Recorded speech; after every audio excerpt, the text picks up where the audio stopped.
Tous les jours, quasiment, dans les vallées alpines, mais on oublie trop souvent l'impact sur notre santé, il est réel. Non seulement ça, Daniel, mais il a été montré que cette pollution augmente carrément les risques de mortalité. Quand l'ozone ou les particules fines augmentent, les hospitalisations aussi. Alors Elsa Cadier et Serge Aurette sont allés à Genève, où d'ailleurs nos voisins suisses souffrent aussi. Environ 2 millions de décès prématurés par an dans le monde, c'est le chiffre avancé par l'OMS dans une étude sur l'impact de la pollution atmosphérique sur la santé. Une pollution qui provoque majoritairement des maladies pulmonaires. Ici, à Genève, dans ce laboratoire des fonctions pulmonaires, le docteur Bridevaux en fait le constat quotidien et plus spécialement en période de pic de pollution.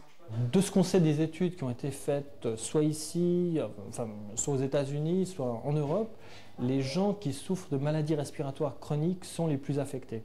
Donc les asthmatiques et ceux qui souffrent d'emphysème, de poumons du fumeur ou de maladies respiratoires chroniques. Ce sont définitivement les couches de la population les plus affectées.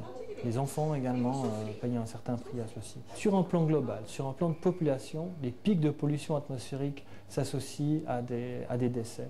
Dans les jours qui suivent ces pics de pollution, vous pouvez avoir une augmentation du nombre de décès. Depuis 1983, la Suisse s'est dotée d'une loi sur la protection de l'air. Et à Genève, la mesure de l'air est quotidienne grâce à ces stations réparties dans toute la ville. En cas de seuil d'alerte atteint, c'est-à-dire 100 microgrammes par mètre cube, l'État prend des décisions de restriction. Et les consignes sont quasiment les mêmes qu'en France. Limiter sa vitesse et ses déplacements en voiture, ne pas brûler de déchets verts et éviter les activités sportives intensives en attendant que le vent tourne. À Aix-les-Bains, à la suite d'une agression d'un chauffeur de bus,